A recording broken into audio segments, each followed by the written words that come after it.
Ya. Bueno, buenas tardes a todos. Hoy día comenzamos con la segunda fecha de los seminarios internos del proyecto de vinculación internacional FOBI 210023, microredes eléctricas para una agricultura energéticamente sustentable. Primero que nada, gracias a todos los colegas por darse el tiempo de asistir. Y como mencioné, hoy día estamos en la fecha 2. Acá está el orden de presentación. Primero Diego Muñoz de la Universidad de O'Higgins, Chile, con la charla Control Predictivo y Aprendizaje Reforzado para Problemas de Eficiencia Energética. Luego sigue Daniel Casagrande de la Universidad de O'Higgins, Universidad Chilena, con la charla Smart Panel for Vibration Control. Y finalmente, Helmo Morales, de la Universidad UNESP, Brasil, con la charla Teoría de Potencia Conservativa y su aplicación a sistemas eléctricos. ¿Ya? Así que, Diego, voy a dejar de compartir y puedes empezar a compartir todo. Dale, ¿me puedes recordar cuánto tiempo teníamos para las presentaciones? 25 minutos y 5 para preguntas. Ya, vale. Perfecto. Gracias. Ya. Yo te aviso cuando te queden por ahí por sí, cuando ya en 25. Vale, gracias. ¿Se ve mi PDF, mi presentación? Sí. Ya, vale, muchas gracias. Bueno, soy Diego Muñoz Carpintero, soy profesor asistente de la Universidad de O'Higgins y les voy a hablar un poquito de mi investigación. Bueno, así entendí el llamado, así que es como un barniz más o menos de todas las cosas que hago. Voy a hablar un poquito de los aspectos teóricos y un poquito de las aplicaciones en las que trabajo. En la línea más teórica voy a hablar un poquito, una introducción de control predictivo, voy a hablar de temas robustos, estocásticos, manejo de incerteza y algunos avances teóricos de métodos que he hecho sobre control predictivo. Después voy a hablarles un poquito de aplicaciones donde he utilizado más o menos la idea de control predictivo, tanto para sistemas de administración de energía en microredes y para ruteo de vehículos eléctricos. ¿Ya? Después les voy a hablar un poquito de aprendizaje reforzado y más o menos mostrar cómo lo estamos utilizando con un estudiante en la toma de decisiones de riego. Y además les voy a contar un poquito extra. No, ese último tema se me pasó de antes, no todo eso. Pero claro, en el fondo la idea, no he trabajado en el punto justamente de microredes para agricultura, pero sí tengo algo de trabajo en microredes y en agricultura, así que hay algo de así. Bueno, en control predictivo, usualmente lo que vamos a hacer es tener un modelo del sistema, que es el que se muestra aquí. En este caso les estoy mostrando simplemente un modelo lineal, y en general voy a manejar una incerteza aquí en la forma W, en el sentido de que los modelos no son evidentemente exactos, entonces queremos manejar un poquito los errores que pudieran tener las predicciones, ya sea del modelo o de variables externas. Además, usualmente vamos a querer que nuestro estado, nuestras acciones de control, satisfagan ciertas restricciones de operación. Entonces, el flujo normal en control predictivo es que vamos a medir el estado y luego vamos a resolver una optimización en la cual minimizamos una función de desempeño sujeto a las restricciones operativas, evidentemente donde nuestras predicciones cumplan el modelo de predicción que tenemos, y eventualmente podemos utilizar algún costo terminal o alguna restricción terminal, las cuales nos pueden ayudar para obtener ciertas propiedades como estabilidad o convergencia. Una vez que resolvemos la optimización, vamos a encontrar una secuencia de valores para nuestro horizonte de predicción, pero de ello solo vamos a aplicar el primer elemento y vamos a repetir el proceso en cada instante. Así, de ese modo, en cada instante vamos a ir, si bien encontrando una secuencia de acciones de control, solo vamos a aplicar una. Cuando hablamos de robusto y estocástico, vamos a hablar del caso en el cual explícitamente manejamos las incertezas. Por ejemplo, si estamos pensando, no sé, en microredes, podemos tener la incerteza de las predicciones en generación de energía, podemos tener incerteza en las predicciones de los consumos, podemos tener incerteza en el propio modelo de predicción, en el propio modelo dinámico que tenemos. Son muchas las incertezas que podemos manejar. Y bueno, básicamente en el esquema robusto, lo que vamos a hacer es tratar de que las restricciones las cumplamos para cualquier realización de la incerteza. Nos vamos a poner en un esquema súper de peor caso y queremos que todo funcione bien en cualquier realización de las incertezas que bueno, del modo que las estemos caracterizando. Y en el caso estocástico, no nos vamos a pensar tanto en un peor caso, sino que vamos a pensar usualmente en las cosas más probables. Y el modo de manejar eso es, por ejemplo, restricciones probabilísticas.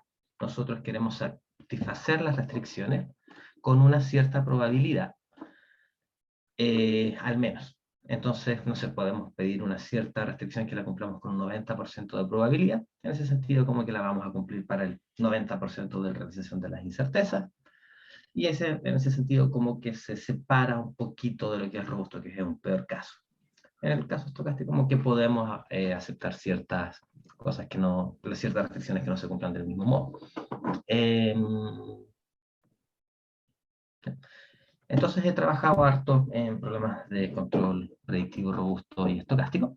Y una de las características que tiene el robusto y el estocástico versus el MPC determinístico es que si queremos encontrar la solución óptima real, lo que tenemos que hacer es encontrar una secuencia de funciones, no una secuencia de acciones de control. O sea, por ejemplo, el control predictivo podríamos encontrar el U actual, el U en el siguiente instante, U en el siguiente instante y así sucesivamente.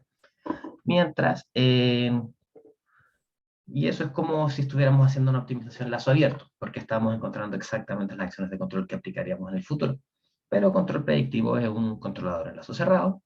Entonces, cuando hay incertezas, cuando hay el lazo abierto es distinto al lazo cerrado, es cuando se nota esa diferencia.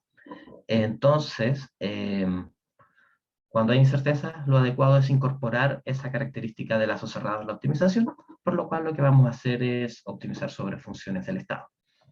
Evidentemente, si optimizamos sobre funciones del estado generales, esta cosa va a ser un problema tremendamente complejo. Si utilizamos programación dinámica, por ejemplo, que es uno de los modos de resolver ese problema más general, nos podemos dar cuenta que este problema es de orden exponencial, por lo cual no va a ser práctico en la mayoría de los casos. Entonces lo que se utiliza usualmente, si se quiere manejar esta incerteza, es implementar ciertas parametrizaciones de esta política, que pueden ser lineales. Por ejemplo, aquí utilizar una del tipo kx más c, donde lo que optimizamos es el c, y el kx ya tiene una componente de realimentación. O esta otra política más abajo, donde tenemos los mismos componentes, pero además vamos a tener esta sumatoria de los términos L por los W, donde estamos explícitamente compensando las realizaciones de las perturbaciones que pudieran estar ocurriendo. Yo he trabajado algo en este tipo de cosas y la idea fundamentalmente es que vamos a utilizar parametrizaciones lineales y una caracterización de la incerteza más o menos simple, lo cual nos va a permitir tener una optimización relativamente fácil. O sea, se puede obtener cosas convexas de modo que sea fácil resolverlas. Pero evidentemente no son los modelos más ideales. Entonces, actualmente he hecho algunas cosas con computación inteligente, en particular con modelos difusos. Ahora, en general, este tipo de problemas después es fácil probar estabilidad o factibilidad, que son las cosas que a uno le interesa como desde el punto de vista más teórico del control. Entonces aquí les cuento un poquito del trabajo que he hecho, uno de los últimos trabajos que se va a publicar ahora en este año en una conferencia, después vamos a escribir la versión de paper, aunque ya este trabajo está hecho. O sea, en el fondo vamos a tomar casi lo mismo que les describí recién, pero para sistemas de Takagi Sugeno. Tenemos un sistema de Takagi Sugeno que es un lineal en cada una de las reglas. Y bueno, y vamos a tener un controlador dinámico, donde tenemos aquí un K por X más un L por V, donde ambos K y L, y aquí abajo el V tiene su propia dinámica, por un M de X y un H de X, donde todas estas funciones son funciones difusas también. Entonces, esto se propuso de una cierta estructura, de modo que el problema lo podamos resolver con desigualdades matriciales lineales, de modo que el problema es súper convexo y lo podemos resolver sin mayor drama, de manera relativamente sencilla. Y esa es la idea, vamos a obtener estabilidad, vamos a obtener convergencia, todas las propiedades bonitas que queramos encontrar, pero además teniendo una optimización lineal. Otro trabajo que he hecho, que este es un poco más bien enredado, la verdad, tiene que ver con el análisis de estabilidad en una formulación de control predictivo estocástico. En el fondo, si modelo el sistema tal como se tiene aquí, en el fondo tenemos que un controlador, el cual nos va a si ya tenemos un controlador, el cual nos va a definir que la dinámica del sistema es una dinámica determinística del estado más una incerteza. Si cumplimos una serie de propiedades, etcétera, etcétera, podemos probar convergencia a una zona de operación con probabilidad 1, lo cual en el fondo esta es la zona de operación en la cual es como la zona óptima de operación, básicamente. El solo explicar eso me demoraría harto tiempo, así que no... El explicar las condiciones, fundamentalmente, y explicar cuál es este modo de operación me va a demorar mucho en explicarlo. Pero básicamente se establecieron una serie de condiciones para probar esto. Y de hecho las probamos para muchos papers que no lograban probar su propia convergencia. Ellos decían, mira, sí, es más o menos estable, cumplimos factibilidad, pero no tenemos pruebas. Con este análisis logramos probar que varios papers que son bien citados en el área sí cumplen todas las propiedades. Eso es más o menos la investigación que hago desde un punto de vista más bien teórica. Y lo otro ya tiene que ver con aplicaciones. Por ejemplo, una de las aplicaciones que hemos trabajado, que trabajé con Doris dentro de los que logro reconocer en los asistentes, en el fondo hicimos un control predictivo robusto para el sistema de administración de energía de una microred. Tenemos una microred que está conectada a la red principal a través de un bus y bueno, cada una de las microredes posee una batería, un panel solar y consumo, sea como de viviendas o sea de algún colegio. Bueno, también tienen generación solar o eólica. ¿Ya? Y bueno, la idea es que dentro de cada microred va a haber un controlador local que va a tratar de seguir la consigna de potencia que da un controlador global, que va a ser el control predictivo robusto, que en el fondo básicamente va a dar como referencias de potencia para las baterías en cada una de las microredes. Si asumimos que las cargas están fijas, o sea, no vamos a tener control sobre lo que los clientes consumen y que también las fuentes renovables están dando su máxima potencia, entonces si damos referencia para el consumo de la batería, o sea, lo que se está cargando la batería, lo que está dando la batería, ya tenemos definido más o menos el consumo de energía de la microred. Entonces, este sistema se puede implementar en una versión básica determinística, que se plantea como un problema de optimización que se va a ejecutar en el contexto de control predictivo, donde el costo es básicamente el costo de la energía que se está comprando de la microred.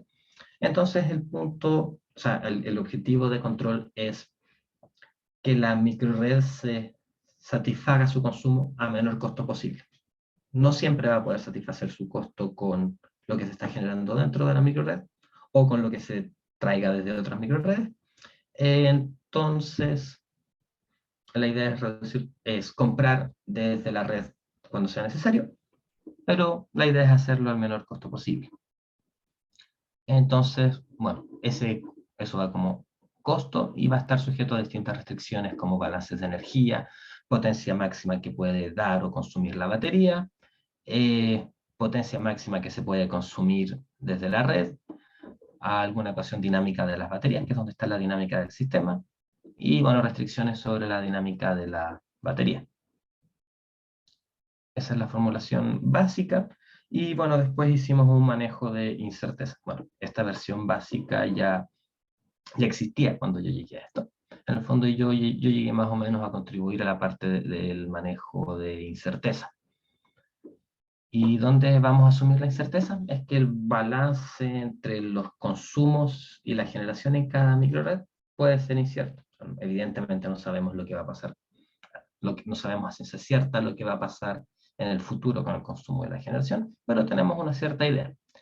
Entonces vamos a utilizar predicciones que tienen un 90% de cobertura. Nosotros vamos a asumir que vamos a utilizar modelos de intervalos donde asumimos que nuestras variables predichas, o sea, las variables reales van a estar con 90% de probabilidad entre los límites que estamos entregando. Y dentro de la optimización, para implementar ese lazo cerrado que yo les comentaba, vamos a utilizar estas leyes de control como se muestran aquí, donde en el fondo vamos a tener este parámetro L, el cual compensaría como cualquier error que tuviese nuestra predicción. Entonces eso se puede meter en la optimización.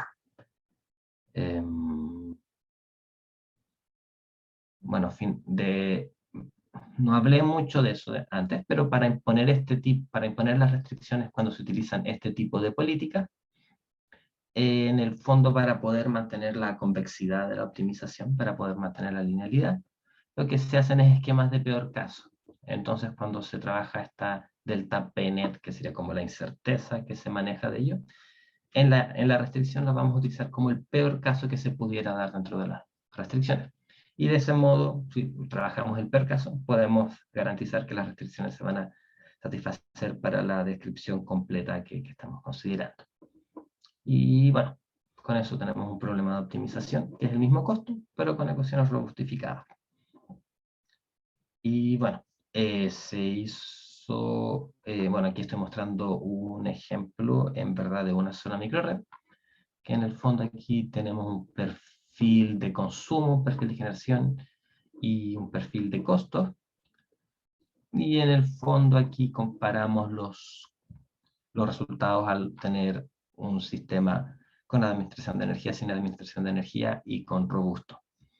La primera columna es el costo. Si no tenemos sistema de administración de energía, los costos pueden ser muy malos. Al implementar un sistema de administración de energía, evidentemente bajan mucho, de 255 a 168. Estos eran los costos por una semana. Y al robustificarlo, en el fondo el costo se reduce un poquito, pero también se tienen otros beneficios en términos del LPSP. Este era un índice que no me acuerdo exactamente lo que significa, pero tiene que ver con la calidad de energía que se está suministrando. O sea, en el fondo, creo que era el porcentaje de los instantes donde no cumplimos las restricciones de operación, donde no satisfacemos la demanda. O sea, en el fondo, sin sistema de administración de energía, bueno, muchas veces no se satisface la demanda, pero en el caso determinístico, evidentemente se baja, pero con el caso robusto se logra reducir aún más. Entonces tenemos beneficios en costos y beneficios en la calidad del servicio brindado. Otra aplicación en la cual he trabajado es el ruteo de vehículos eléctricos, donde básicamente el problema va a ser que tenemos una flota de vehículos y tenemos que satisfacer una serie de servicios de clientes. Y bueno, este problema en general es bastante similar al problema de ruteo convencional, con algunas salvedades. Los vehículos eléctricos tienen una autonomía mucho más reducida, entonces las operaciones de carga van a ser relevantes durante la operación. Y la carga demora, es mucho más largo que cargar benzina, entonces eso de todos modos influye. También hay muchas menos estaciones de carga, lo cual se espera que evidentemente en el futuro mejore. Y bueno, y además un manejo malo de las baterías puede ser muy costoso. En el fondo, las baterías son muy caras en los vehículos eléctricos, entonces es importante manejarlas. Bueno, aquí restricciones, como yo les decía, tenemos una serie de demandas, queremos satisfacerlas, y además vamos a tener ciertas restricciones como que estas demandas estén en ciertos horarios. ¿Ya? Y vamos a tener una serie de estaciones de carga que tienen capacidad limitada, como es la realidad. Y además vamos a manejar la degradación de la batería, lo cual lo vamos a hacer utilizando distintas políticas de SOC. En el fondo el SOC es el estado de carga de la batería que tenga el vehículo eléctrico.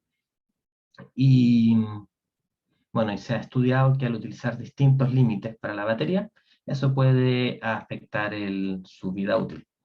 Entonces eso lo incorporamos en el problema mediante utilizar esta restricción de SOC, del estado de carga, para que la batería viva lo más posible. Entonces, en nuestro problema lo que vamos a hacer es determinar la secuencia de nodos a visitar, o sea, la secuencia de clientes a visitar por cada vehículo, cuánto tiene que cargar cada vez que pare la electrolineal. No siempre tiene que cargar lleno. A veces puede ser más conveniente que cargue una fracción simplemente para terminar el recorrido. Y aquí ahora vamos a salir del depósito, lo cual puede ser relevante para satisfacer las ventanas de tiempo. Y aquí vamos a formular un problema de optimización. No me voy a meter en detalles, pero decir fundamentalmente que optimizamos tiempo de viaje, tiempo de carga y costo de carga. O sea, y si quisiéramos lo podemos ver como, en el fondo, cumplir el problema a menor costo energético. Tenemos la dinámica del sistema y las restricciones que están formuladas aquí. Este problema resulta ser altamente no lineal, con variables tanto continuas y discretas. Entonces, la solución es bien complicada, entonces se propone resolverlo con algoritmos genéticos. Es una metaheurística de poblaciones en la cual la población va evolucionando de modo de que aumente el fitness de la población, lo cual lleva a resolver el problema de optimización. Además, bueno, se diseñó un esquema para resolverlo de manera online, resolver el problema offline. Nosotros eventualmente podemos tomarnos toda la noche para satisfacer la demanda del día siguiente, pero en la operación online el tiempo es mucho más limitado. Entonces las optimizaciones offline-online son bien distintas, entonces hacemos un esquema para que, si bien es cierto, tenemos menos tiempo para resolver en online, a fin de cuentas la calidad de la solución sea mejor. Y bueno, el resultado, aquí tenemos dos gráficos. En el de la izquierda, cada una de estas barritas es como la ventana de tiempo de cada uno de los clientes. Este número que aparece aquí en las barritas es como el indicador de cada uno de los clientes. Y las flechas, estas líneas azules, corresponden a la hora del día en la cual estamos visitando cada uno de estos clientes. Entonces el problema efectivamente nos permite visitar a cada uno de los clientes, satisfaciendo sus restricciones de ventana de horario. Y aquí a la derecha se puede ver cómo va cambiando el estado de carga de los vehículos eléctricos. Parte de la operación, el estado de carga va bajando, después es necesario cargar, necesitamos 2 clientes más. Aquí en este caso se decidió cargar 2 veces. Y empezamos a decaer nuevamente. Además, lo que se hizo fueron evaluar las distintas políticas de carga, o sea, es decir, estos límites mínimos y máximos del SOC. Y se ve aquí que, por ejemplo, la línea azul, la política de carga en que el límite mínimo es 5% y el máximo es 100, degrada muy rápido al día 2500. Pero aquí la naranja, que va entre el 20 y el 85, es la que más cuida el vehículo y permite que dure una mayor cantidad de días.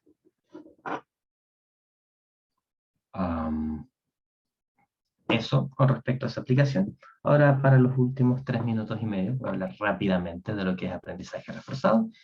Bueno, aprendizaje reforzado busca hacer algo muy similar a control predictivo. Control predictivo busca manejar un sistema de manera óptima acorde a la función J que tengamos en la función objetivo. El aprendizaje reforzado busca hacer lo mismo, pero a diferencia de control predictivo, no vamos a asumir que conocemos el modelo. El control predictivo asume que tenemos el modelo y lo utilizamos para optimizar su desempeño. En este caso, lo que vamos a hacer es ir aplicando, bueno, podemos hacerlo sobre el sistema real o sobre un modelo. ¿Qué vamos a hacer? Podemos ir aplicando acciones de control y más o menos ver qué pasa con el sistema. Para eso vamos a tener un crítico que nos evalúa la calidad de nuestro control. Y según qué tan bueno o malo vaya siendo nuestro control, vamos a ir adaptando el actor y potencialmente el mismo crítico para que eventualmente el sistema converja y llegue a funcionar como un sistema óptimo. El actor aquí, esta red neuronal, sería la que nos implementa el control.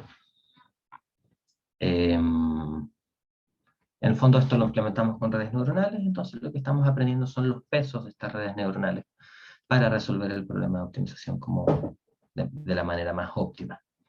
Si tenemos un simulador detallado, por ejemplo, no sé, con ecuaciones diferenciales y toda la cosa, lo más, podemos utilizar el aprendizaje para aprender online y después utilizar el controlador en el sistema. O podemos utilizar un simulador de cualquier detalle en el fondo. O bien podemos utilizarlo sobre el mismo sistema. Si es que no nos importa que nos demoremos un poco en el aprendizaje, podemos hacerlo ahí. No hay mayor problema con eso. Y aquí con un estudiante está trabajando en su memoria en un problema muy similar al que describió Doris en la última presentación.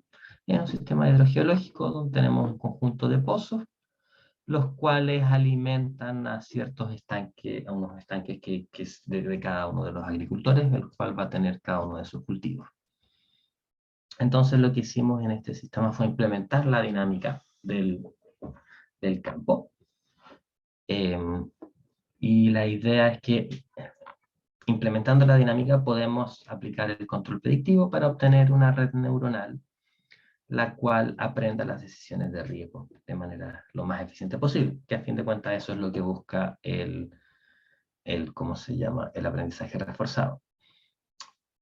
Para hacer esto, bueno, el actor depende como de la salida del sistema observación o estado, según cuál sea el libro que lean, le pueden llamar de todos esos modos. Nosotros consideramos el contenido de humedad del campo y las predicciones de precipitaciones, que en el fondo es lo que nos va a dar un poco el contenido de humedad y la calidad del crecimiento que va a tener la planta. Lo que nos va a dar el actor, lo que nos va a dar nuestra acción de control es cuánto vamos a regar y bueno, probamos hartas. La verdad es que eso es lo que estamos probando ahora, pero en verdad probamos hartas observaciones de estado, probamos, bueno, la salida del actor siempre fue la misma, y como reward probamos hartas cosas. Actualmente estamos mostrando como el rendimiento final del cultivo, menos algo que nos pondere el uso de agua. O sea, en el fondo queremos tener el mayor rendimiento posible con el menor uso de agua posible. Y bueno, corrimos el aprendizaje reforzado sobre esto. Todavía los resultados no están del todo óptimos, así que seguimos iterando. Pero al menos ya estos gráficos nos muestran como la curva de aprendizaje en términos del rewards que tenemos. Entonces el aprendizaje reforzado ya está aprendiendo y podemos ver cómo durante varias iteraciones estamos obteniendo mejores rewards y parece que converge. Todavía estamos analizando los resultados para obtener lo mejor posible. Y la idea de utilizar redes neuronales aquí, en el fondo es que si el problema no es muy grande, la red neuronal no tiene por qué ser muy grande. Entonces, si esta cosa la aprendemos de modo offline, a fin de cuentas podemos aplicar esto en un campo simplemente con un sistema muy barato en el cual se implemente la red neuronal que ya entrenamos. Entonces, eso es bien económico.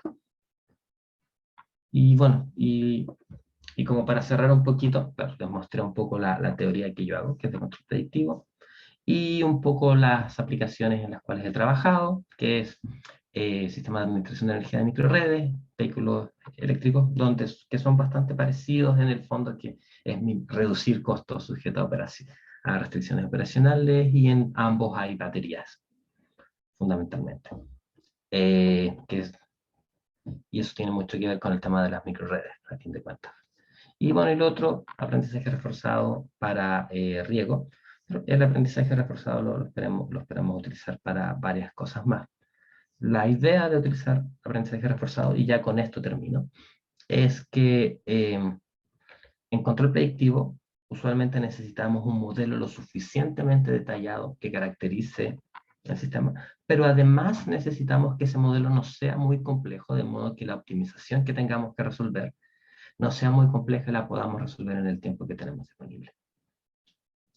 En el aprendizaje reforzado, en el fondo, quizás necesitáis un modelo muy detallado para entrenarlo offline y no tener que entrenarlo en el mismo sistema.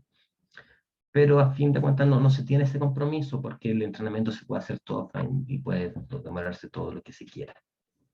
Y no es necesario llegar a ese modelo con el balance que se requiere en control predictivo, que queréis que sea muy detallado, pero a la vez no tan detallado. Y eso es. Con eso termino. Muchas gracias, perdón por pasarme 3 minutos. Muchas gracias, Diego, por tu presentación. Ahora abrimos una ronda de preguntas. Si alguien quiere hacer una pregunta, por favor, se lo plantea Diego. ¿Miguel? Miguel. Yo, Hola, buenas tardes, Claro, gracias Diego. vale, de nada. Súper súper buena tu presentación. Eh, Primero una de, digamos, más que nada curiosidad. ¿Puedes poner una figura que mostraste donde estaba, creo que generación, consumo y costo? Generación. Sí, el costo era como una onda escalón, así, Ah, ya, ya, ya. Eso no, era escalonada, escalonada. era el perfil de eso. Eso. Esa, claro. Aquí simplemente como que quería conocer un poco más detalle. Eso es un La- sistema Esto es una micro red. fotovoltaico. Sí, Ya, sí, sí, hay un PD. En claro, el fondo tienes una carga y tienes, claro, la generación, que evidentemente la generación no da para satisfacer claro. la demanda, entonces es necesario comprar de la red, pero se quiere hacer al menor costo posible. En el Ah, fondo, ese es el la costo naranja es el costo de comprar a la red. de comprar la energía, perfecto. Ya, es decir, ahí esas son, O sea, en el fondo podría ser ahí no me como, quedo, esa es la tarifa por hora. sí, sí, por kilowattora. Ya, Entonces, ah, aquí son pennies por kilowattora. ya entiendo. Entonces, al final la idea lo que hacía es, claro, utilizar la energía lo más que pueda de la generación Ujú. voltaica y guardarla en la batería. Entonces, en el fondo, utilizar lo de la batería cuando es más caro en la red Ya, y comprar de la red cuando es más barato. Evidentemente, sujeto a que la batería te pueda guardar todo lo que quieras. claro, perfecto. Ya, eso era como de curiosidad, que no me había quedado clara esa parte. Y lo otro, hablaste también más adelante en una solución con algoritmos genéticos, me parece, Sí, que lo Library. habían implementado de manera online, ¿cierto? Sí, ¿Eran los algoritmos genéticos sí. calculados Lo en línea? hicimos, claro, hicimos un algoritmo genético tanto offline como en línea. Sí. Ya, perfecto. Y ahí mi pregunta era, ¿y el algoritmo, qué tan, qué tan rápido, o sea, qué tiempo tenían para ejecutar el Estábamos cómputo? obteniéndolo, a ver, para problemas de más o menos 30 clientes, 40 clientes, lo podemos resolver en 6 7 segundos. Ya. Y eso en 7 segundos. Perfecto. Y ahí tú lo que estabas calculando era ¿para qué O sea, solucionar mira, resolver qué problema? ya, mira, o sea, en offline todo lo que quería hacer es fundamentalmente asignar a qué cliente debe ir cada uno de los vehículos Ya, perfecto. y en qué orden lo tenéis que hacer y voy a programar si es que quieres pasar por alguna estación de carga. Ahora, ¿qué pasa en online? Te puedes atrasar en un cliente, puede haber tráfico, puede ser que tu batería se te descargó un poquito más rápido que lo que pensabas, entonces tienes que ir a cargar. Entonces en online lo que tienes que hacer es ajustar el plan anterior. Ya, perfecto. Lo que no vamos a cambiar es los clientes que debe visitar porque vamos a asumir que vaya a cargar el vehículo con las cosas para servir ese cliente. Entonces, no. Que el servicio puede ser, no sé, simplemente llevar algún delivery o puede ser brindar algún Ujú. servicio sea mecánico en el cual tenga que llevar herramientas, una cosa así. Pero el supuesto es que el servicio al cliente va asociado a la carga que vaya a poner el Ya, vehículo. perfecto. Entonces este es como un cálculo, por decirlo de una manera, como un cálculo en la nube, digamos, implementado en algún servidor de... Claro, así Ya. está ahora, pero claro, eventualmente poder distribuirlo sería bien, bien útil. Ah, perfecto. Claro, porque mi segunda pregunta, pero ya entendí un poquito más el detalle, te iba a preguntar por el hardware, pero en realidad yo estaba pensando para resolver problemas más de control de sistema, de convertidores, de dinámicas más rápidas, donde finalmente ahí conviene implementarlo, por decirte una cosa, en un microcontrolador, una O cosa así. sea, este proyecto viene en el marco de un FONDEF en el cual participé. Ya, Y ahí en el fondo lo que se tenía en el vehículo pucha, no me acuerdo si eran Arduinos o eran Ya. de RIS, que dentro del vehículo lo que se tenía eran los estimadores de estado de carga. Ya, perfecto. Pero Entonces, el estado el de carga de aritmético, esa información se enviaba a la central como para hacer el claro, cálculo de ruta. ya. Pero efectivamente, claro, o sea, una vez que ya está ahí en tránsito, en estricto rigor, ese cálculo online podría hacerlo de manera local.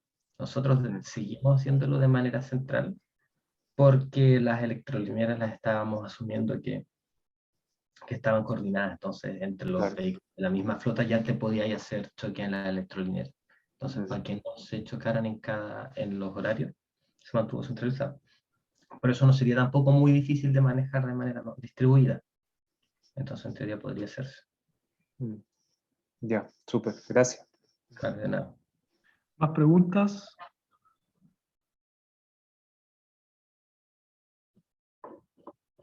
¿Nadie? Yo, Diego, solamente algo súper rápido. ¿Sí? Tengo dos preguntas, pero si pudieras como hacer las respuestas más o menos rápidas para... Vamos a ver, vamos a ver. No, la primera es cuando, en términos de tiempo de procesamiento, hicieron una medición entre el MPC robusto tú mostraste al inicio para la gestión de la microred y un EMS como estándar, digamos, para ver cuál es la Mira, diferencia no, en términos no recuerdo la magnitud, pero es más lento. pero mucho más lento o Yo poco. diría aproximadamente un orden de magnitud, probablemente. Por ahí debe andar. Medio orden de magnitud, un orden de magnitud, no recuerdo el número exacto. Ya, perfecto. Y la otra pregunta respecto de la implementación del método basado en Reinforcement Learning, ¿ese lo implementaron en qué ambiente? ¿En Simulink? Estamos en Python, basado en PyTorch. Ya, perfecto. Ok, gracias. No sé si alguien tiene una última pregunta o si no pasamos con la siguiente charla de Daniel Casagrande.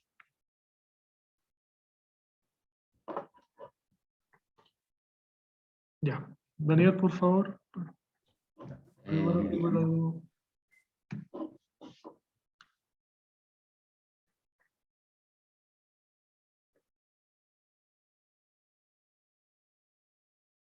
Ahí pueden ver mi pantalla. Sí. Bien. Gracias, Claudio. Buenas tardes a todos. Yo creo que mi charla está un poco más alejada o mi área de trabajo, digamos, de la mayoría de los que están aquí presentes. Entonces, lo que intenté de hacer es dar como mencionó Diego, también hacer una pincelada general de los trabajos en los que he estado involucrado. Le llamé a mi charla así, paneles inteligentes para control de vibraciones. Entonces, en general, mi línea de investigación va por ese lado, por el control de vibraciones. Y voy a empezar con conceptos súper generales.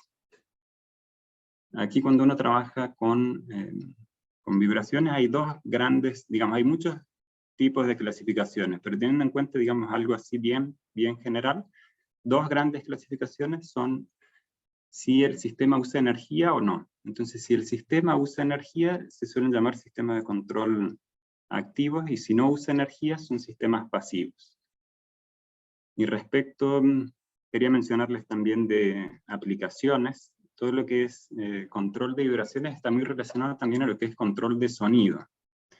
Entonces, aplicaciones hay realmente una gran variedad, y van desde pequeños electrodomésticos hasta puede ser auriculares, digamos, ahí seguramente todos conocen estos auriculares que tienen el control activo de ruido, digamos, ahí es sonido, no es vibración, pero es muy similar el concepto.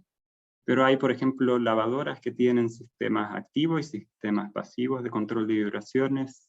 En todo lo que es el transporte también, desde barcos a aviones que tienen sistemas activos de control de vibraciones, helicópteros, y también todo lo que es la industria automotriz, que es una de las grandes industrias que desarrolla y avanza rápidamente en estas tecnologías. Digamos, los autos de alta gama tienen sistemas activos para controlar ruido y vibraciones. También hay aplicaciones en lo que es máquinas industriales con distinto propósito. También hay en distintas partes del proceso, o máquinas industriales que necesitan para controlar, por ejemplo, las vibraciones de máquinas CNC que estén trabajando. Esos son sistemas activos en general. Y otras de las grandes aplicaciones son en estructuras como puentes o edificios. Y ahí hay de los dos tipos también, tanto sistemas activos como pasivos. Seguramente han visto algunos edificios que tienen una gran masa colgando, que sirve justamente para reducir las vibraciones del edificio cuando hay, por ejemplo, terremotos. Y respecto a los tipos de excitación a los que están sometidos los sistemas, hay también una amplia gama, desde excitaciones principalmente tonales, digamos un solo tono. Ahí hay aplicaciones hasta, por ejemplo, en los helicópteros, que en general se trata de atenuar las vibraciones en un solo tono o en algunas armónicas, hasta aplicaciones más de amplio espectro, o por ejemplo en los autos a baja frecuencia, que son los ruidos que más molestan cuando uno está viajando, que son los ruidos del motor o de la fricción con el pavimento. Entonces es súper amplio. Bien, yo les voy a mostrar dos aplicaciones en realidad, una más de control activo y una más cercana a control pasivo. En el medio de control activo y pasivo hay muchos sistemas que usan poca energía, y a eso se les llaman sistemas semiactivos o semipasivos. Entonces, esta va a ser mi presentación. Voy a mostrarles este primer sistema, que están, los dos sistemas que les voy a mostrar es usando transductores piezoeléctricos. El primero entonces es un sistema activo, después un sistema de control semiactivo, y después les voy a mostrar en qué estoy trabajando actualmente, y algunos otros proyectos que no están relacionados con esta línea de investigación, pero que de todas formas, digamos, me interesan y estoy involucrado.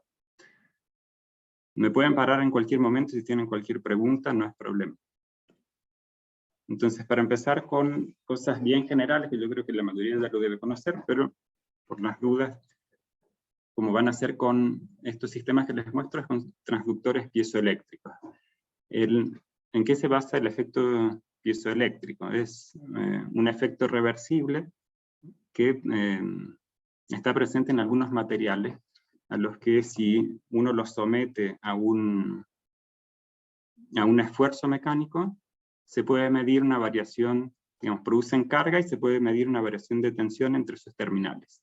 Y es reversible porque si uno les aplica un voltaje, una tensión, el material se va a deformar. ¿Bien?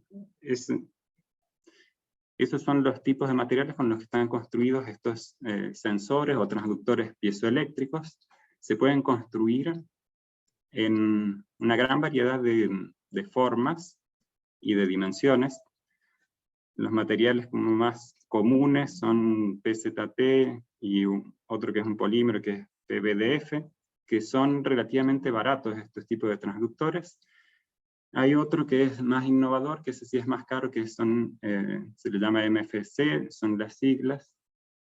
Ese es más nuevo y la forma de producción es más, digamos, es diferente y es un poco más caro. Tiene algunas prestaciones mejores también, pero bueno, esos son tipos entonces de transductores piezoeléctricos, que en nuestro caso, si los queremos usar para controlar la vibración de alguna estructura, uno los tiene que pegar sobre la estructura, ¿no? Usando alguna resina. En este primer caso que les voy a mostrar, de un sistema activo, la idea aquí es controlar las vibraciones de esta estructura, que es un panel, ¿bien? Reducir las vibraciones de este panel de aluminio que está sujetado en todos sus bordes, y utilizamos acelerómetros, que son estos pequeñitos que se ven aquí, que van adheridos sobre el panel, digamos, adheridos, pero solo se pueden remover, digamos, no están pegados. Y estos son los parches o transductores piezoeléctricos, estos 5 que están aquí. La fuente, en este caso de excitación, o la señal de excitación, proviene de un shaker que está adherido aquí al panel y lo hace vibrar. Entonces, algo lo que queríamos estudiar aquí en este trabajo es esta forma nueva de un transductor hexagonal, compuesto por 6 transductores triangulares, bien, estos parches así triangulares, y esto que vemos aquí es lo que produce este transductor triangular cuando uno le aplica una tensión. Si uno le aplica una tensión, genera todos estos momentos en los bordes del parche piezoeléctrico y genera fuerzas puntuales en sus vértices. Y si uno, digamos, la idea que se nos había ocurrido era colocar 6 de estos formando un parche así hexagonal, un transductor hexagonal. Y entonces lo que tenemos aquí es que esta fuerza, digamos, tenemos una gran fuerza en el centro de este parche hexagonal, justo en el lugar donde iría colocado, digamos, donde se quiere controlar la vibración del panel y donde iría colocado el sensor, el acelerómetro. ¿Sí? Entonces, de un lado, aquí yo les mostré esto, en realidad está armado así para la foto, pero los parches esos piezoeléctricos están de un lado, y del otro lado está el acelerómetro. Y aquí les voy a mostrar los resultados usando uno de esos, digamos, el central, ¿bien? Este es la configuración del sistema, donde se trata de un control retroalimentado de velocidad, donde FP aquí es la fuerza de excitación, GSP es la función de respuesta en frecuencia entre la velocidad en la posición de control y la fuerza primaria. GSC es la función de respuesta en frecuencia de lazo abierto. GC es el controlador, y esto nosotros lo implementamos primero de forma, le llamamos offline, donde en realidad lo que hacemos es medir estas dos funciones, utilizando esta plataforma DSpace, yo creo que muchos la deben conocer, que es una plataforma de prototipado rápido. Desde aquí generamos la señal de excitación y también adquirimos, digamos, las señales de los sensores. Y aquí entonces podemos ver el resultado calculando de esta forma la velocidad, utilizando, en este caso, digamos, los resultados que les muestro, utilizando una ganancia que es del 80% del margen de ganancia. En la figura entonces podemos ver el espectro de la velocidad en el punto de control, donde la línea azul atrás es sin control, digamos, es la referencia, y la línea roja es con control. Y aquí, bien, lo que se ve es que en frecuencias medias, digamos entre 200 y 800 Hz, el sistema produce un buen control, digamos hay reducciones de 15 dB, en algunos casos quizás hasta 20 dB, pero a baja frecuencia hay un poco de spillover. ¿Bien? Este es un sistema activo donde nosotros estamos inyectando energía al sistema. Entonces este es un primer caso que quería mostrarles de sistemas activos. El segundo caso que les quería mostrar es un sistema semiactivo, donde tenemos también, digamos, podrían ser otras estructuras, ¿no? Yo les estoy mostrando paneles.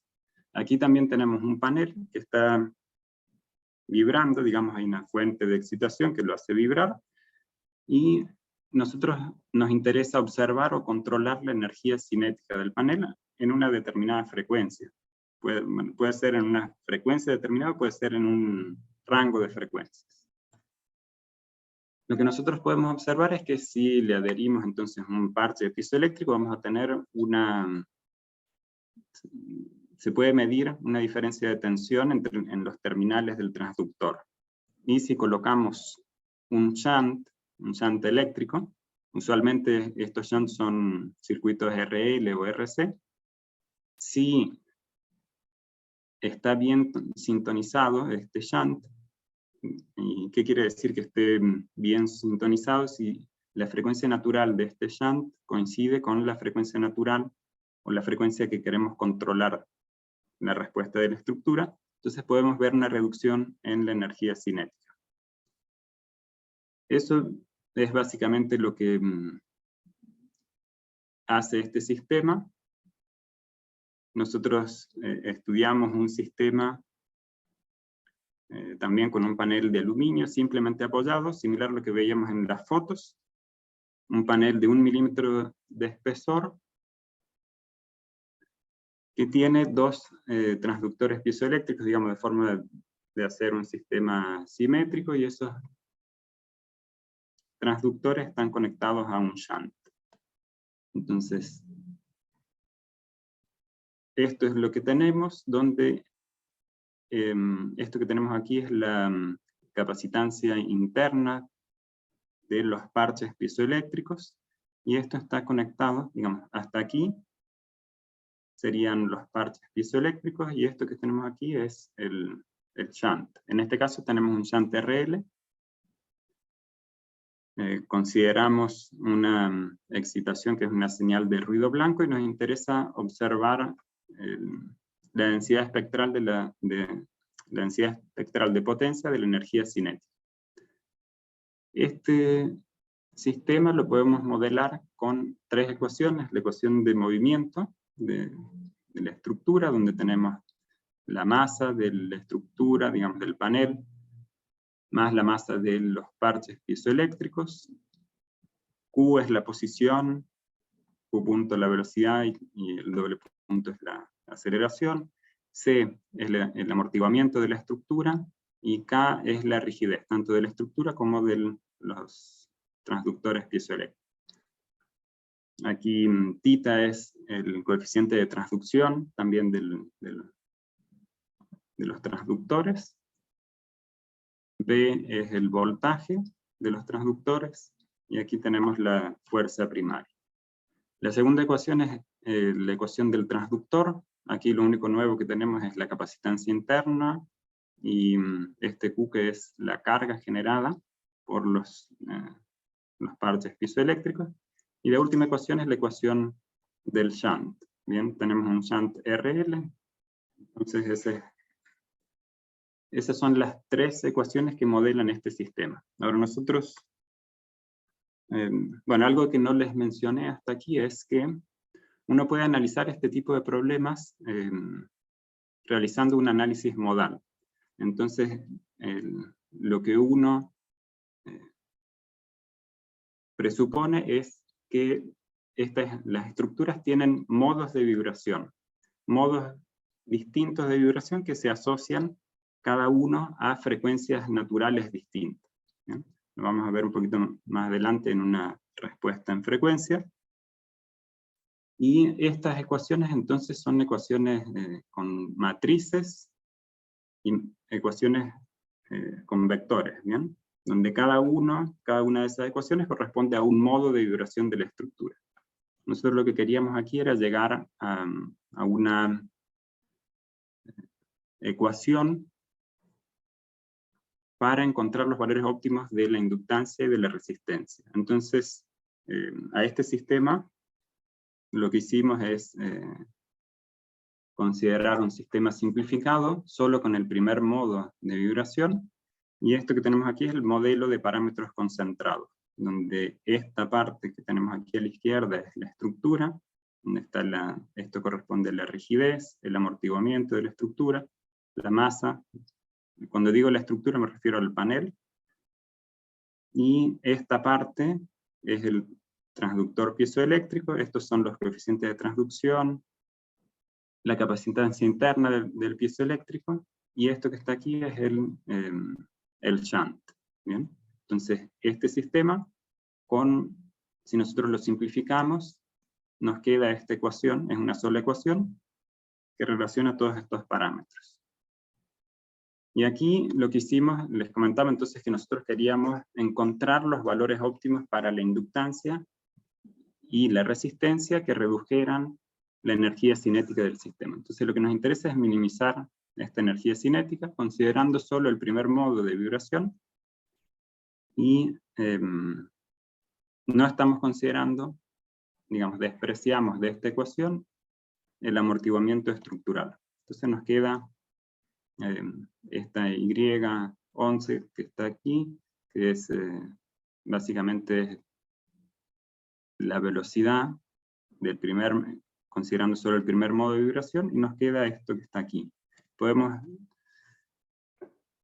de ahí encontrar cuáles son los valores óptimos para la inductancia y la resistencia, y vemos que dependen de la masa del panel, de la capacitancia interna del panel, del parche piezoeléctrico. Para el caso de la inductancia depende también de la rigidez, y para el caso de la resistencia del coeficiente de transducción. Entonces, antes de ver el resultado, quería mostrarles qué quiere decir esto de la sintonización o cómo sintonizar bien el shunt.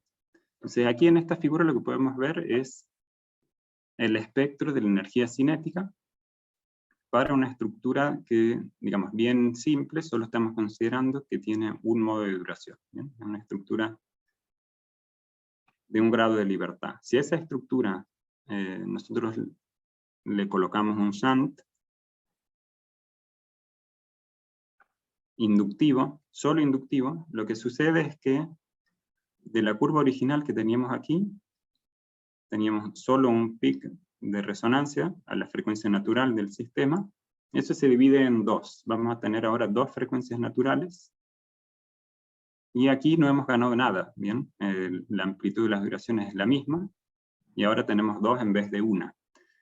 Pero lo que es interesante es que si nosotros le agregamos amortiguamiento a la estructura, que equivale a agregar una resistencia en el shunt, entonces obtenemos esta curva para la energía cinética. Y ahí sí, entonces vemos que se puede, digamos, se logra una gran reducción en la amplitud de la energía cinética. Entonces, a eso es a lo que me refiero cuando está bien sintonizado. Bien, con el valor adecuado de inductancia se puede lograr esta respuesta, controlar la respuesta de la energía de la estructura. Y aquí, suponiendo que se puedan usar capacidades negativas, ¿bien? Suponiendo que se puedan usar, que existen condensadores negativos, si uno armara un shunt de este tipo, L, con una capacitancia negativa, lo que sucede es que los dos pics se alejan, están más apartados entre sí, y si uno agrega amortiguamiento, se logra un poco más de reducción, ¿bien? Respecto a lo que les había mostrado con el sistema RL. Entonces, el sistema RL, si uno lograra encontrar específicamente ese valor de inductancia y de resistencia, sería un sistema pasivo, mientras que el sistema LC, ya, digamos, si uno quiere lograr esa relación, tiene que sí o sí usar energía. Entonces, volviendo al sistema que estábamos viendo, nosotros habíamos llegado a estas ecuaciones de forma analítica. También hicimos un análisis numérico que nos confirmó el mismo valor. Y aquí arriba lo que podemos ver es el espectro de la energía cinética de la estructura, considerando los primeros 200 modos de vibración. ¿Bien? La línea verde es la estructura con el transductor en cortocircuito, y la línea azul es con control, bien, aplicando estos valores óptimos. Entonces ahí podemos ver que se logra reducir o controlar la respuesta en esta frecuencia, en la frecuencia objetivo, y se logra una reducción de alrededor de 9 a 10 dB. Esto también lo implementamos utilizando DSpace, de nuevo, la misma plataforma. Y aquí, bueno, la línea negra es solo el panel, la línea verde es el panel con el transductor, pero en cortocircuito. Hay una variación ahí en la frecuencia que se debe a la masa que agrega el transductor, y la curva azul es la misma que aquí, ¿bien? Son los mismos colores, entonces con control. Los resultados son similares. Experimentalmente obtuvimos una reducción de alrededor de 7 dB. Este es un caso de un sistema de control semi-pasivo o semi-activo. Usa algo de energía, ¿bien? Porque en general uno no va a encontrar el valor exacto de inductancia, entonces es algo que se tiene que hacer de forma electrónica. Como trabajo actual y cosas que serían interesantes para mí, para el futuro, estamos evaluando realizar esta sintonización del shunt realizando una medición local, ¿bien? Porque si no, uno tiene que conocer la respuesta del sistema, y eso no es fácil, digamos. Es fácil en el laboratorio, uno lo mide antes, pero en una estructura real, eso es difícil, ¿bien? De conocer bien esto. Esas curvas se mueven si hay cambios de temperatura, o cambian las condiciones de frontera del panel o de la estructura que se están analizando. Entonces, esto es algo que estamos haciendo, también analizar, de implementar esta estrategia de control en estructuras que presenten no linearidades. Y por último, quizás que es algo que puede interesarle a este grupo, es de lo que les había mencionado, era con shunt RL, se pueden hacer shunt RC también con otro tipo de transductores, pero aquí, digamos, lo que hacemos es convertir energía cinética, digamos, del movimiento de la estructura en energía eléctrica, que finalmente se viene a disipar en una resistencia. Entonces eso es algo interesante de investigar, cuánta energía se podría recuperar de ahí, en vez de disiparlo en una resistencia, de recuperar esa energía, ya sea para hacer que estos dispositivos sean autónomos o que semiautónomos, o para recuperar energía, por ejemplo, para monitorear alguna señal. Entonces, medir algo y enviarlo a través de una red inalámbrica, ¿no? No tener sensores así que sean autónomos. Y para ir terminando, quería mostrarles de otros intereses, digamos, otros tipos u otras líneas de investigación que me interesan. Robótica es una de ellas. Trabajé en un momento en robótica. Aquí les muestro un trabajo que hice que era en control visual de un robot móvil.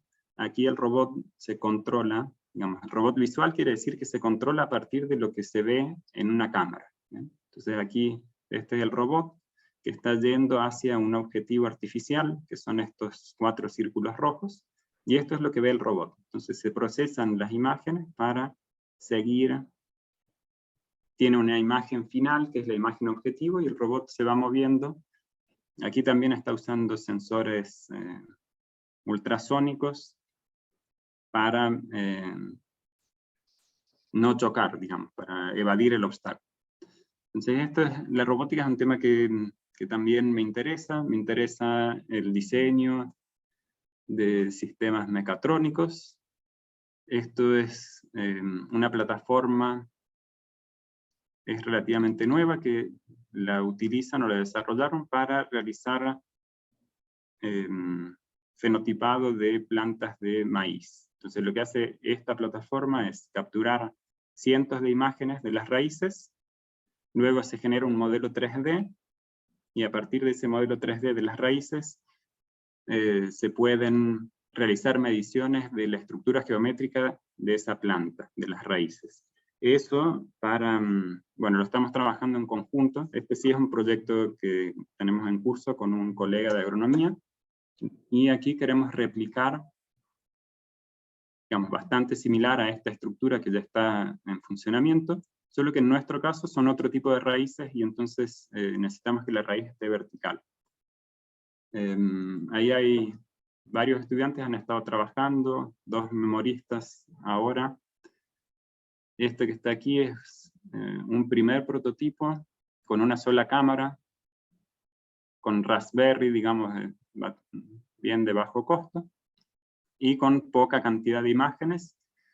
Esta es una imagen capturada con este sistema de una raíz, y con solo 30 fotos, digamos, el algoritmo ya es capaz de generar,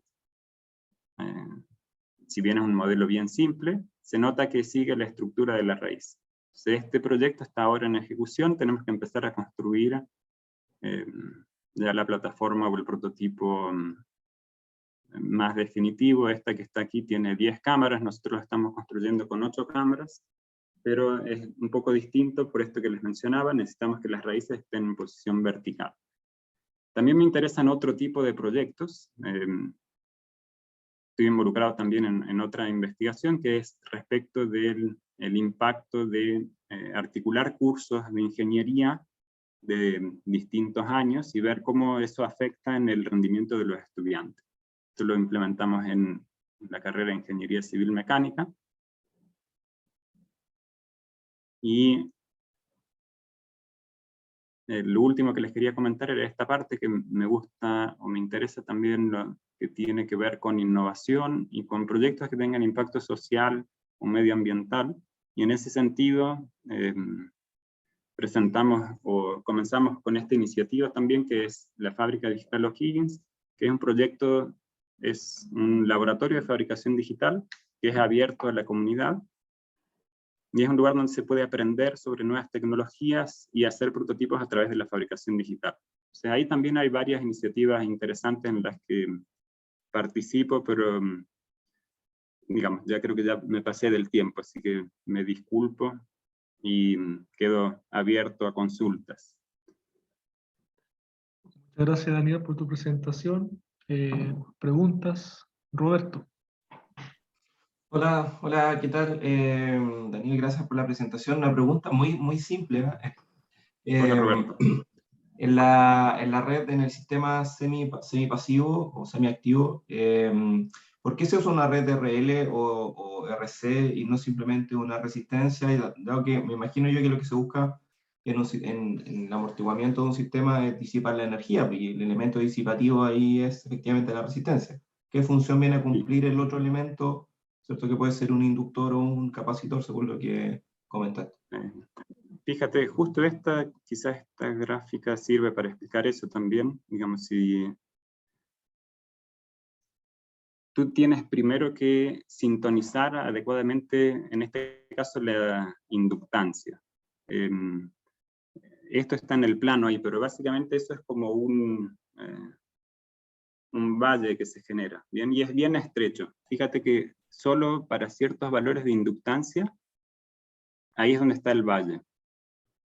Si tú colocas la resistencia, digamos que no tiene tanto efecto, a menos que tú tengas que hayas localizado el valor adecuado de inductancia. En este caso, digamos, es inductancia porque el transductor es capacitivo.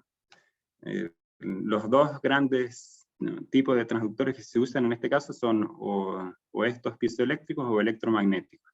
En el caso de los electromagnéticos al revés, tiene una inductancia interna, el transductor, y entonces tú le colocas un shunt en general RC. Digamos, le colocas un condensador para lograr que entren en resonancia la parte mecánica y la parte eléctrica, y luego con la resistencia, digamos, extraes esa energía o la disipas en la resistencia. No sé si contesté tu consulta.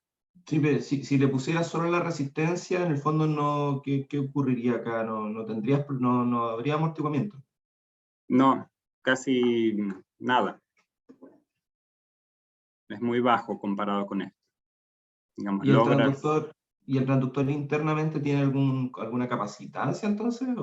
Sí, el transductor tiene, digamos, si es piezoeléctrico, digamos, esta es la parte del transductor. Si veo el modelo, se ve el cursor. Sí, digamos, es la parte de transducción y si es un piezoeléctrico, tiene esta capacitancia interna. Claro. En el fondo ahí tienes que tener la inductancia para cancelar la capacitancia. Sí, por eso tienes que buscar genera este circuito tanque, así, digamos, entra en resonancia y ahí, digamos que entra en juego más energía. Vale, ok, gracias. El caso contrario es también con los electromagnéticos. En vez de tener esta capacitancia interna, tienes una inductancia ahí, y en ese caso, digamos, tú armas tu circuito RC, como ¿Y qué niveles de energía estamos hablando ahí más o menos? ahí, bueno, depende mucho también. Depende de la aplicación, digamos, una cosa son las cosas en laboratorio y otra en la vida real. Depende de si es una excitación tonal y tú trabajas a la frecuencia del tono, ahí se pueden conseguir, digamos, buenos, digamos, puedes trabajar hasta en vatios. Pero si trabajas en espectro, en amplio espectro, no tanto, pero depende también de la fuente, ¿no? Depende de la fuente y si tú puedes hacer, porque muchas veces se puede modificar la estructura para generar, en vez de disminuir las vibraciones, que vibre más, para poder recuperar esa energía. Digamos, ahí es como un área amplia también de investigación. Okay. Ya. Miguel. Sí, gracias. Gracias Daniel, a medida que más avanzaba se ponía más entretenida la presentación. Pero tengo más preguntas sobre la primera parte. Simplemente como para relacionar un poco con la temática del proyecto, o ¿has visto tú ejemplos de este tipo de sistemas aplicados a turbinas eólicas o paneles fotovoltaicos, arreglos de paneles? Pienso principalmente en paneles porque ahí yo he visto un poco más de diversidad en cuanto a la estructura y a cómo se instalan los paneles. Desde digamos, la instalación básica sobre un techo o una estructura plana, horizontal, hasta formas tipo que le llaman árbol energético, árbol ecológico, que ahí ya tienen estructuras más sofisticadas. Y pienso que ese tipo de estructuras son más propensas digamos, a moverse por el viento, por la acción del viento principalmente. ¿Qué has visto tú de eso? Mire, la respuesta así rápida es que no he visto. Mi sensación sería que son más estrategias así pasivas que involucran, o sea, todos los que son métodos pasivos pueden ser, digamos, súper amplios. Bien, puede ir desde el diseño de la estructura, cambiar la forma, agregarle masa en algún lado, quitarle de otro. Todas esas cosas son como estrategias de control pasivo o usar sí, otros tipos de materiales. Pienso que va más por ahí o que no se hace, a menos que sea una estructura ya de cierto porte, ¿no? Pero sería interesante verlo. Voy a mirar a ver si encuentro algo. Claro, recuerdo yo una vez vi una presentación que esto era más o menos un tema, no sé si crítico, pero bastante importante en sistemas de concentración solar, ¿ya? Por el tema de que ahí se desenfoca la parábola y Claro. se pierde potencia considerable. Ahí, y respecto a las vibraciones, o sea, evaluar la vibración de la estructura frente al viento. Sí. Oye, y lo otro, esto que tú mostraste está, claro, como tú decías, una cosa en laboratorio, otra en la práctica, está hecho en una estructura plana, ¿cierto? Sí. Claro, ¿y De hecho, cómo sería esto aplicado, cómo se modificaría el análisis o el diseño, por ejemplo, una estructura real, digamos, que recibe o sea, fuerza es que por todos lados? las estructuras que se consideran en general son tubos, tuberías, porque son similares a conductos que transportan algo o a fuselajes de aviones.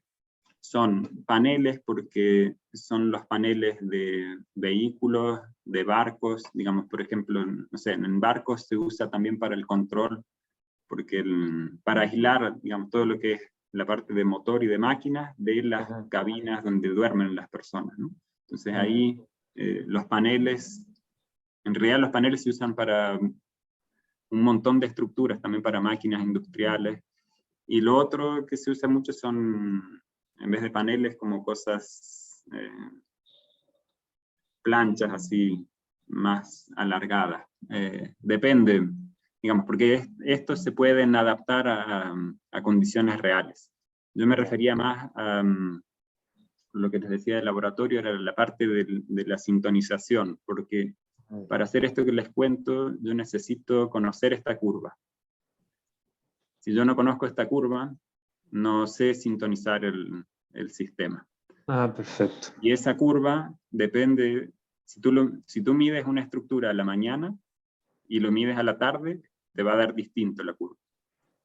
Entonces, eso es, digamos, en la parte de sintonización es una parte como donde hay bastante investigación para ver cómo hacerlo sin tener que medir con instrumentos externos. Entonces, nosotros lo que estamos viendo ahora es de usar una medición, digamos, por ejemplo, medir cuánto consume, medir la potencia de este shunt.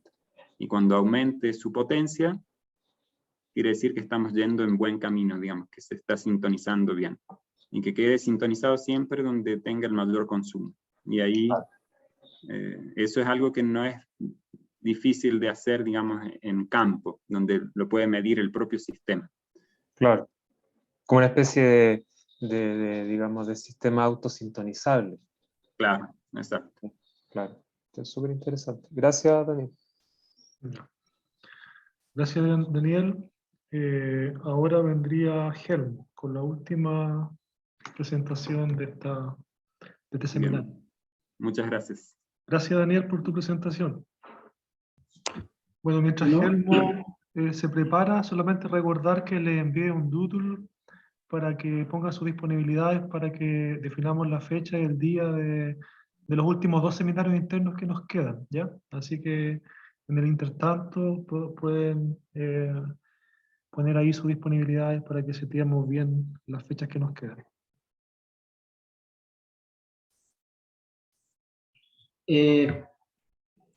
¿Se ve mi presentación? Sí, se ve, Helmut. Adelante. Buenas tardes a todos.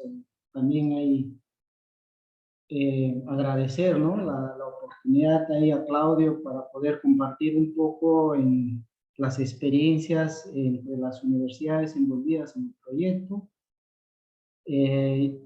Ahora yo voy a hablar un poco sobre alguna herramienta que se usa en diversas aplicaciones de lo que sería el sistema eléctrico, ¿no?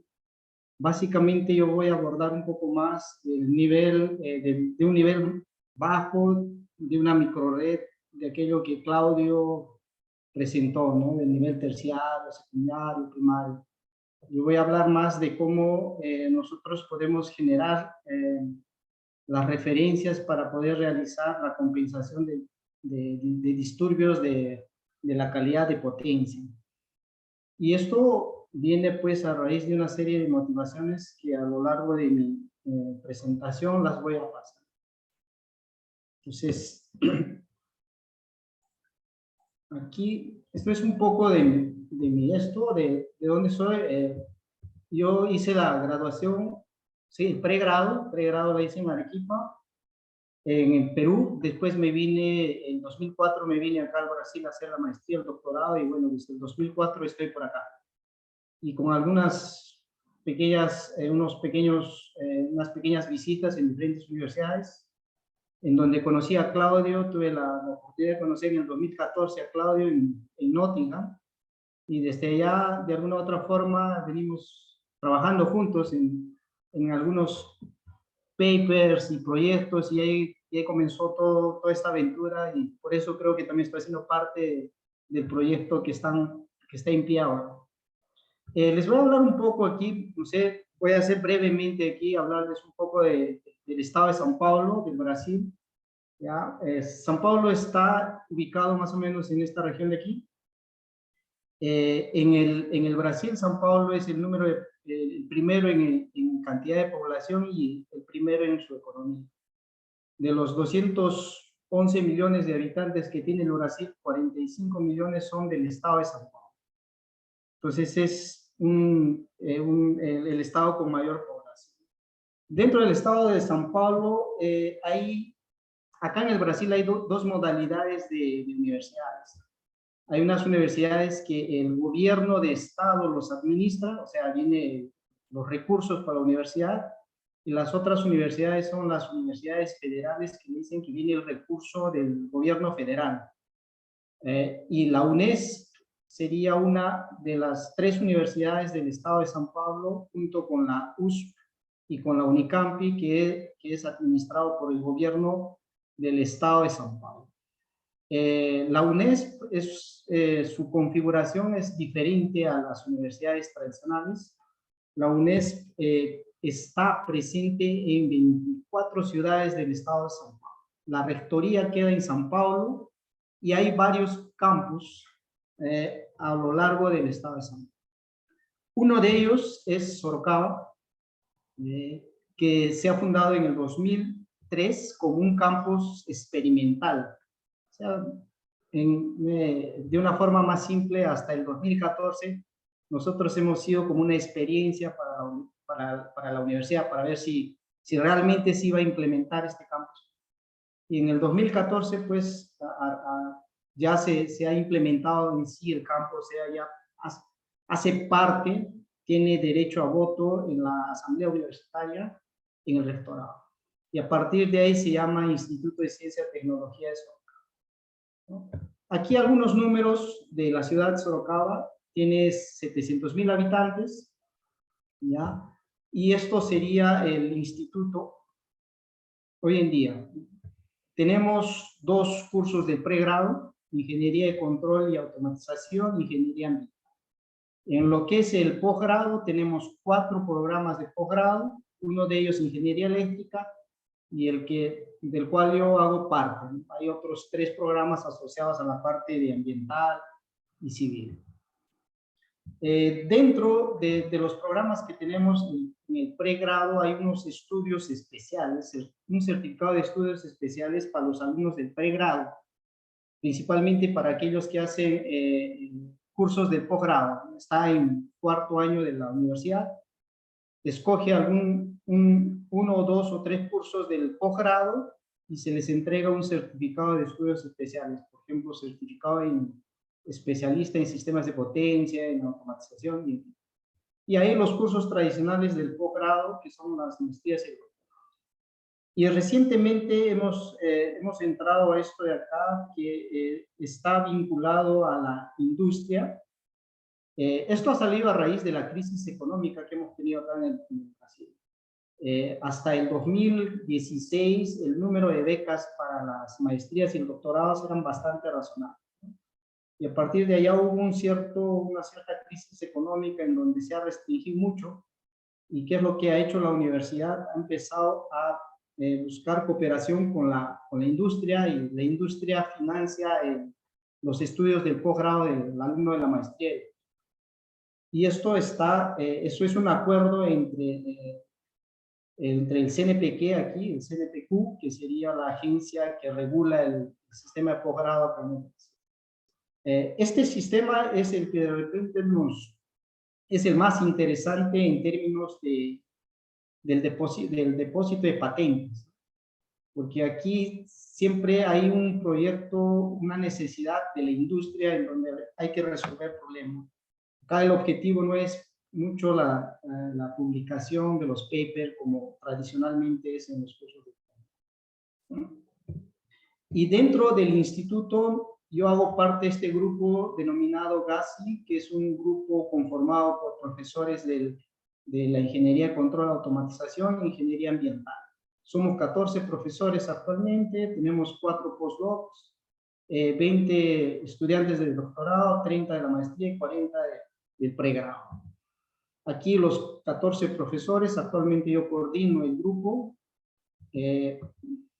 y lo que nosotros trabajamos dentro del grupo. Básicamente todo lo que es electrónica de potencia, energías renovables, generación distribuida, instrumentación, en fin. ¿Ya? Son varios tópicos asociados a los diferentes profesores que trabajan en el grupo. Y obviamente estamos ahora concentrados en esta última parte que prácticamente engloba casi todas estas otras áreas, ¿no? Serían las redes eléctricas inteligentes, las microredes, medidores cognitivos que hemos desarrollado recientemente. Aquí unas pequeñas fotos del laboratorio que tenemos. Tenemos una pequeña microred establecida ya. Aquí se ve una foto en donde está la microred. Hemos comprado bastantes equipos, disculpa, y los inversores nosotros mismos ¿cómo se dice? Los hemos montado, ¿no? Aquí algunas cooperaciones que tenemos con las universidades de fuera, y aquí nuestra red de universidades en el Brasil, ¿no? Esto es importante porque hay muchos estudiantes nuestros que se van a otros estados a hacer sus prácticas preprofesionales, por ejemplo, ¿no? Y ahí tienen que hacer algún curso y no van a regresar pues a hacer acá el curso. Entonces, por la red de cooperación entre estas universidades, pueden hacer algunos cursos en esas universidades y cuando terminan validan sus créditos acá en la universidad. Aquí algunas empresas con las cuales nosotros ya hemos desenvolvido algún proyecto. La Petrobras, recientemente estamos desenvolviendo algunos proyectos en una plataforma de petróleo. Compañías de energía eléctrica, distribuidoras de energía eléctrica, tanto estos tres de aquí, Electropaulo, CPFL y la Electro, y otras que hemos desenvolvido algún tipo de. Y aquí viene la parte interesante de la motivación. Estos proyectos que actualmente, estos dos que están en pie, son decorrentes de estos 4 proyectos que hemos desenvolvido anteriormente. Este proyecto envuelve, por ejemplo, 4 instituciones, las 3 universidades paulistas y un instituto para crear un centro de aplicaciones en inteligencia artificial, ya pensando en lo que sería la industria para un padrón de 4.0. Entonces, aparte de las 4 universidades, tenemos en torno de 20 empresas que están financiando el proyecto. Y aparte la Fundación de Amparo y Pesquisa del Estado de São Paulo, que también da un dinero para poder implementar esto. Y tenemos este otro que también envuelve a 3 universidades, que es básicamente investigación en lo que es redes eléctricas inteligentes. Y todo esto que ustedes están viendo básicamente ha nacido de proyectos con la industria. Estos 2 proyectos han sido nuestros proyectos iniciales que han comenzado en el 2005 y que han terminado en el 2015, ¿ya? Estamos hablando más o menos de 10 años, que ha hecho que nosotros busquemos alguna herramienta, una herramienta matemática, le voy a decir aquí, para poder resolver los problemas de las distribuidoras. Y obviamente ahí hay un punto interesante en donde en la parte académica, el interés de la parte académica y el interés de la parte de la concesionaria, en resolver un problema y la academia traer la solución. Este proyecto también fue desenvolvido con una universidad de Noruega y aquí recientemente la Petrobras. Como les decía, este proyecto básicamente fue el motivador para el desenvolvimiento de la teoría que yo les voy a comenzar a presentar de aquí a poco. Básicamente este proyecto hemos estudiado formas para poder corregir instantáneamente el factor de potencia. Bueno, la necesidad de la concesionaria era corregir el factor de potencia instantáneo, ¿no? Y ahí viene el principal desafío, porque la concesionaria no quiere instalar un equipo que cueste caro. Siempre quiere un equipo pues que sea económicamente, que sea más económico y que resuelva o que atienda la norma, ¿no?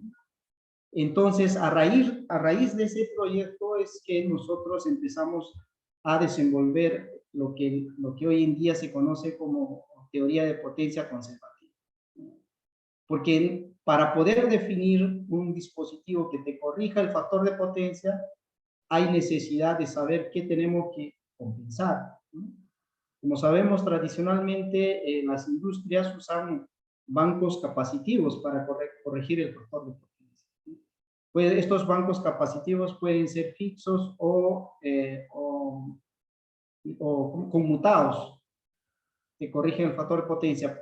En ese caso, la teoría tradicional te sirve siempre y cuando que la distribuidora presente pues un nivel de tensión adecuado, o sea, sea senoidal, ¿no? Y sus cargas sean lineares. Pero con el avance de la electrónica potencial, eso no es así, ¿no?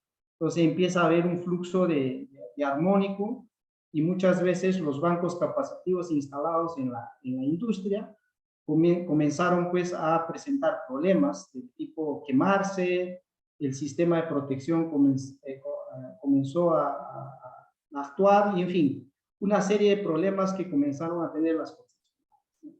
Entonces, ese fue el principal motivador para poder correr atrás de esta denominada teoría CPT, ¿no?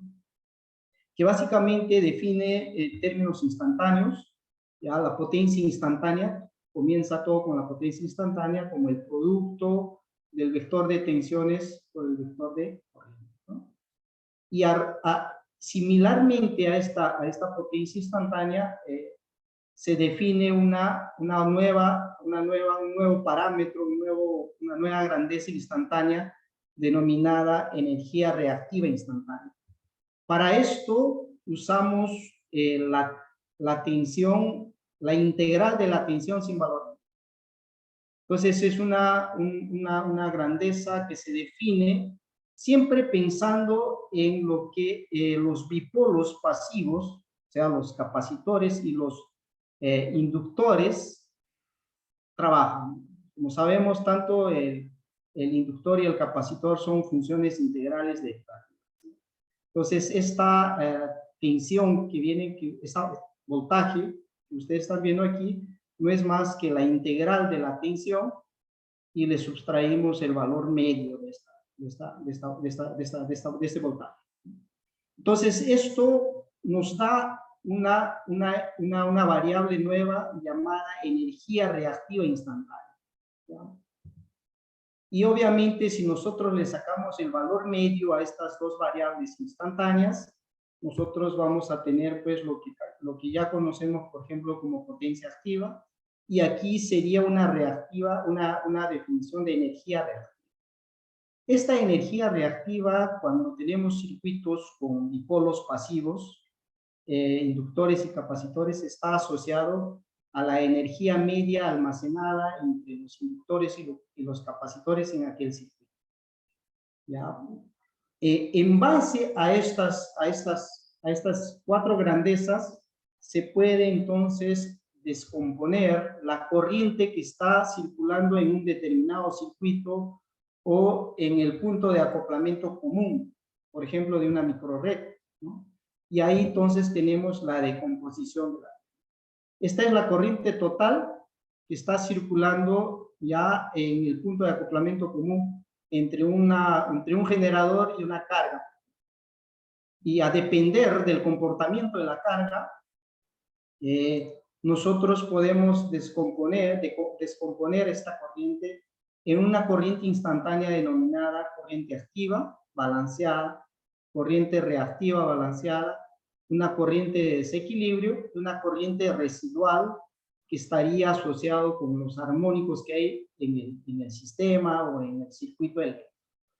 Ya M aquí nos representa la fase en el sistema 3. Esta decomposición instantánea ya nos permite definir los valores colectivos, ¿no? Si nosotros le sacamos el valor eficaz a este vector, nosotros tenemos la suma cuadrática de las corrientes eficaces de cada componente de corriente que hace. Esta decomposición multiplicada por la tensión eficaz nos permite definir y descomponer la potencia aparente.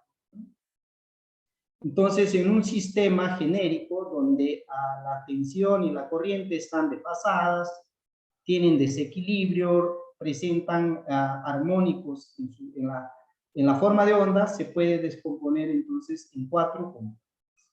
Una componente denominada potencia activa, una potencia reactiva, una potencia de desequilibrio y una potencia de distorsión, ¿no? Y obviamente con esta definición ¿ya? Se puede definir un factor de potencia global, ¿ya? Como siendo ¿no? la división entre la potencia activa y la potencia aparente. Entonces aquí da para ver, observar claramente que el factor de potencia es influenciado pues por la cantidad de reactivos que está circulando en el circuito y por la cantidad de carga desbalanceada que hay en el circuito y por la cantidad de armónicos que está circulando en el circuito.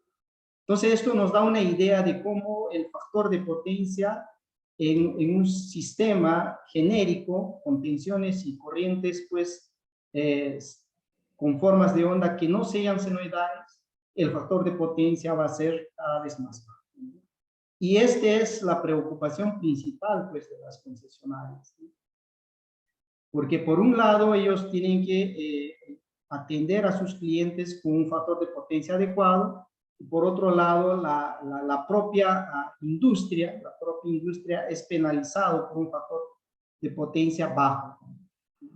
Y ahí se da inicio a todo lo que es la aplicación de esta teoría de potencia conservativa. Entonces, a partir de estas componentes de corriente instantánea y a partir de estas potencias que son asociadas a cada corriente, se puede entonces definir una cierta aplicación, ya sea usando, por ejemplo, un filtro activo o un inversor que está conectado en la red, y eso se puede ir expandiendo, por ejemplo, a las microredes, ¿no? En su presentación de Claudio, por ejemplo, cuando se trabaja con microredes, ¿no? Los inversores que están distribuidos en la microred pueden compartir, ¿no? La compensación de estas tres corrientes.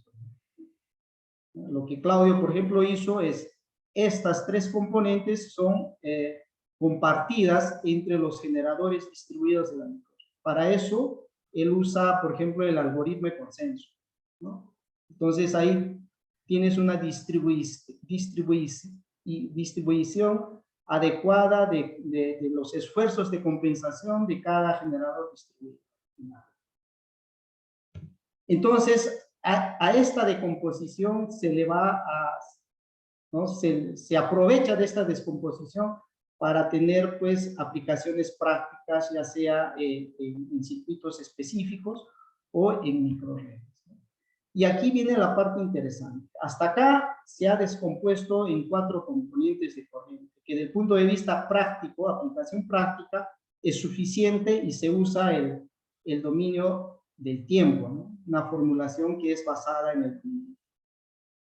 Pero si hay necesidad, por ejemplo, de entender realmente el significado de lo que es desequilibrio y de lo que es armónico, todavía se puede descomponer más las parcelas.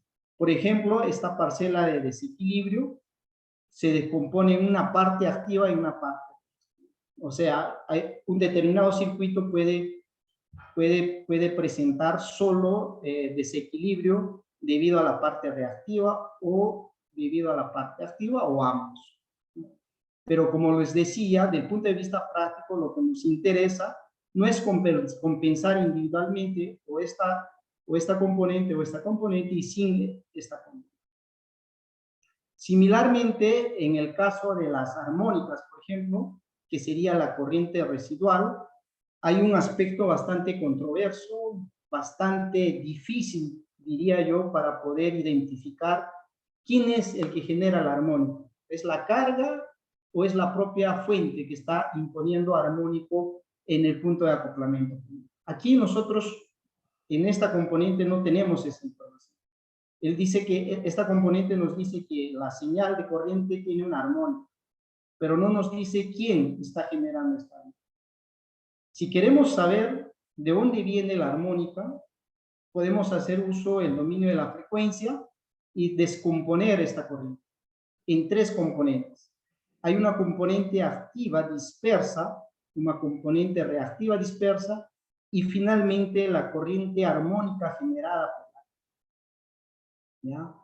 ¿Por qué dispersa? Porque es una corriente que depende de la armónica que se encuentra en la tensión.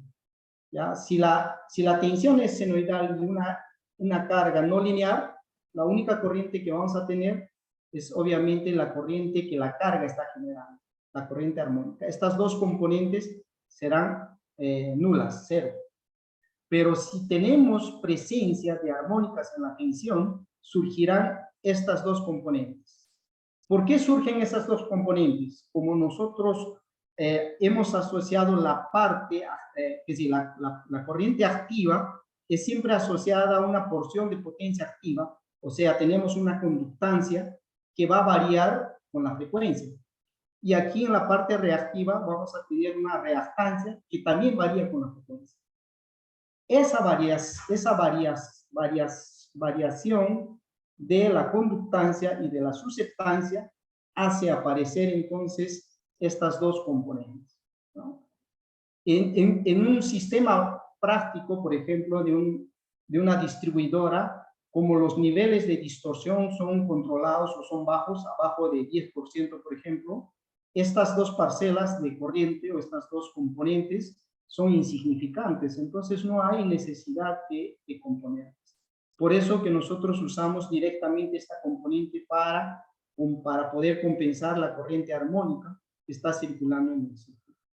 Pero de nuevo, si hay necesidad de evaluar, de entender el significado físico de esta corriente, obviamente se hace entonces el uso del dominio de la frecuencia para poder pues entender si es la fuente, si es el generador que está imponiendo armónicos en el punto de acoplamiento, ¿no? Ahora puede haber el caso en donde tanto el generador cuanto la carga imponen armónicos. Eso ya es un otro problema más serio, un otro problema más crítico. ¿Cómo separamos quién está contribuyendo con qué? ¿Cuál es el porcentaje de armónicos que el generador está imponiendo en el punto de acoplamiento común? ¿Y cuál es el porcentaje de armónicos que está imponiendo la carga en el punto de acoplamiento? Disculpa, Helmo, te quedan 5 minutos. Ya acabo ya. Entonces tenemos el análisis ahí del punto de vista de la carga, ¿no? Se analiza lo que funciona con la carga y nosotros tenemos esa decomposición. Aquí otra forma de componer, pero que ya no hay un significado físico, son las corrientes instantáneas, ¿no? Disculpa, la potencia instantánea. La potencia instantánea tiene un valor medio y tiene un valor oscilatorio. Igual la energía reactiva tiene un valor medio y tiene un valor oscilatorio. Esto es importante cuando, por ejemplo, cuando tenemos máquinas rotativas, un motor de inducción, por ejemplo. Si nosotros alimentamos un motor de inducción con algún nivel de desequilibrio o armónico, ¿qué va a pasar? La máquina va a comenzar a vibrar, va a comenzar a trepidar porque el torque no va a ser constante, ¿ya? En ese caso, hacemos esa decomposición y ahí estaríamos evaluando lo que viene de la red, lo que viene del generador. Aquí un ejemplo simple, ¿no? Representando lo que sería el motor de inducción, ya de un factor de potencia de 0,8. Aquí la tensión, fíjense, la tensión es senoidal hasta 0,2 y a partir de 0,2 se va inyectando armónicas que vienen de la fuente. Y aquí la corriente de la carga.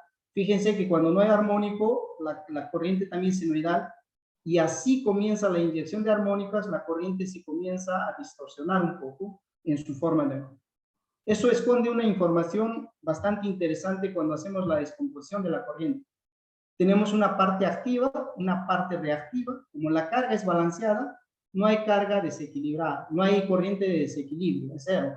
Pero fíjense que así hubo una inyección de armónicas en la tensión, comenzó a aparecer corriente residual. Esta corriente, por ejemplo, difícilmente lo conseguimos compensar con un filtro activo paralelo, porque proviene del generador, proviene de la fuente, no de la carga. Y eso, ¿cómo se hace, por ejemplo, cuando se tiene un motor de inducción? ¿Cómo lo podemos compensar ese efecto? Para eso hacemos esta decomposición. Hasta 0,2, fíjense que la potencia instantánea es exactamente igual a la potencia media.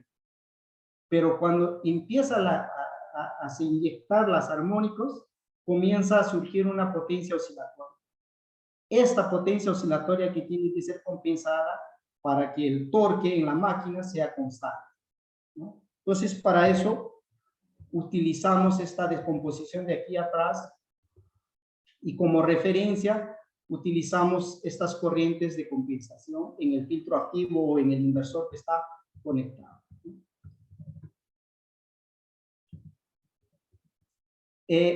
Y entonces tenemos esos dos tipos, esas dos estrategias que se pueden usar, por ejemplo, en el contexto de microredes.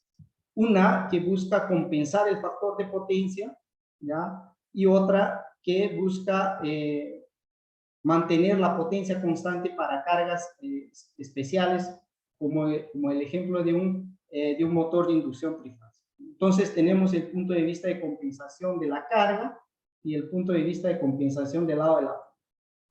Aquí obviamente nosotros no estamos compensando la tensión, ¿ya? Estamos garantizando apenas potencia constante. O sea, la máquina va a trabajar con un torque constante independientemente de lo que el generador esté imponiendo en el punto de acoplamiento. Y obviamente esto se puede trabajar a nivel, pues, ya como les había dicho, a nivel de una carga particular o a nivel de microredes o a nivel de sistemas inteligentes. Y finalmente, a raíz de estas corrientes, ¿ya? De estas corrientes que se descomponen, hemos verificado pues que por el hecho de identificar un disturbio en específico, el factor de potencia se puede decomponer en otros factores que los asocian a lo que serían los reactivos, al desequilibrio y a la distorsión, ¿no? Y aquí muestra claramente entonces que cada factor está asociado pues armónico, a desequilibrio y a reactivos. Y estos factores pueden ser usados individualmente para garantizar la calidad de potencia en una microred, en un circuito eléctrico.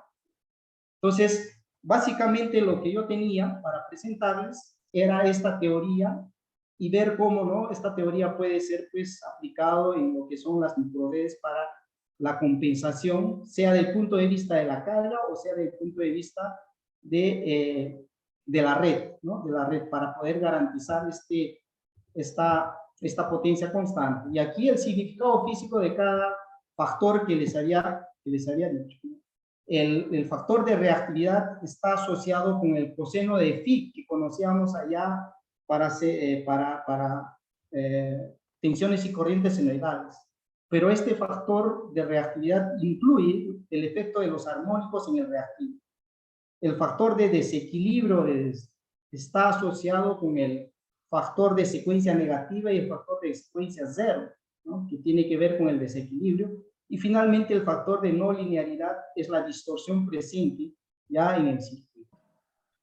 Y con esto obviamente hemos hecho todo ese tipo de aplicaciones, ¿no? Y con esto, primero, las potencias descompuestas permiten pues hacer el proyecto de filtros pasivos, de filtros activos, de compensadores de reactivos, y ahí las componentes instantáneas de la corriente que permiten pues controlar el inversor que está conectado en la red para que puedan hacer diversos trabajos. Y de ahí viene la parte cooperativa y en fin, todo lo que Claudio, lo que en el primer día se ha presentado.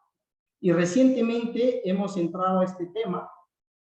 Como cada factor de no linealidad, factor de desequilibrio y de reactivos, él evalúa el comportamiento de la carga.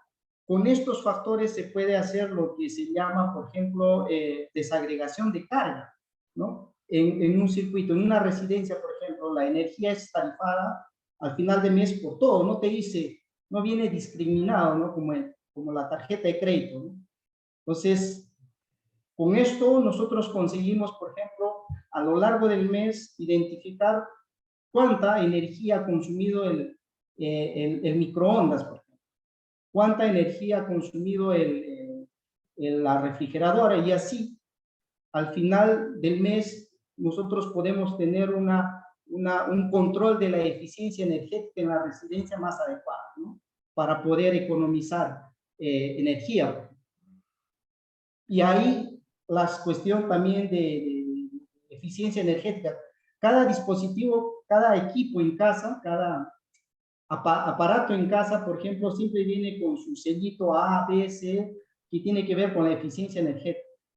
Haciendo este control de las cargas, sabiendo en qué instantes se están consumiendo o no consumiendo energía, se puede hacer un paralelo para ver si realmente hay una eficiencia energética global o no de la red. Entonces, es eso lo que tenía para presentar, Claudio. Muchas gracias, Helmut. Gracias. ¿Preguntas?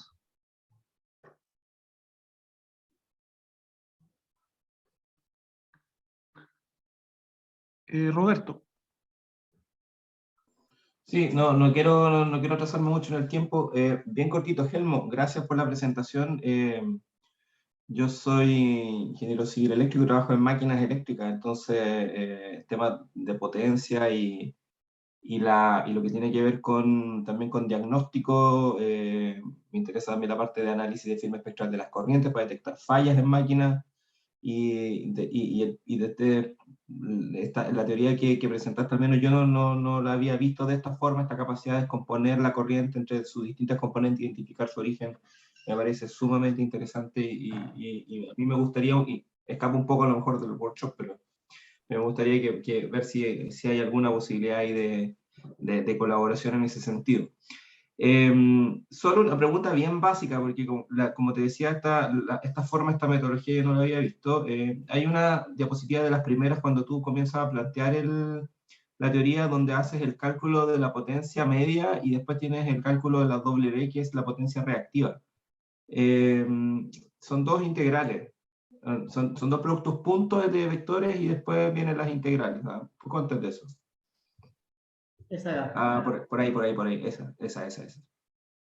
¿Qué diferencia hay? Porque en ambos casos tenemos producto punto de los vectores que representan a las corrientes de fase en el tiempo, ¿no es cierto? Y después para calcular los valores medios simplemente aplican la integral al producto punto.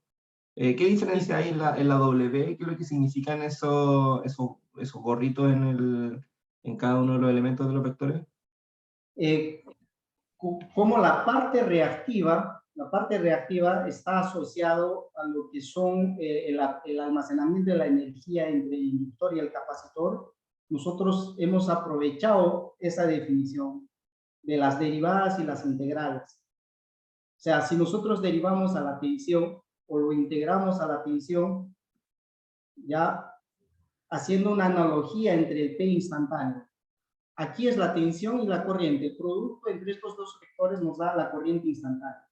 Correcto. Ahora sí, pego a esta tensión, lo integro, la tensión, o lo derivo, que me va a dar al final el mismo resultado. ¿Ya? Escalado. Yo estoy colocando a la tensión ortogonalmente a la corriente. Perfecto. Entonces, esta información me trae el reactivo.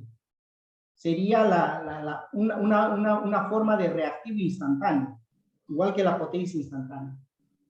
Y si le saco el valor medio a este reactivo instantáneo, me va a dar lo que nosotros tradicionalmente conocemos como reactivos, el VAR.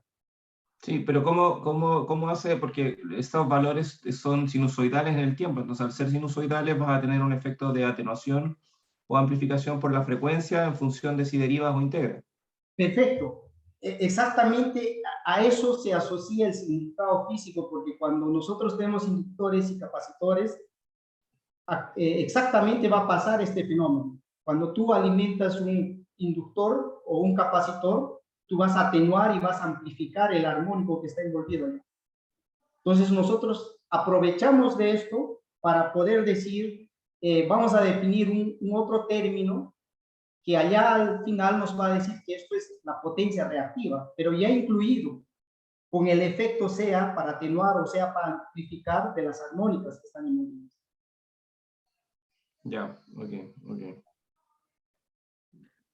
ya. Inclusive tengo que dar más vueltas ahí para convencerme, pero va, o sea, es súper atractivo que tú a partir del análisis de este nuevo vector puedas identificar el origen del reactivo, ¿no es cierto? Así que, bien.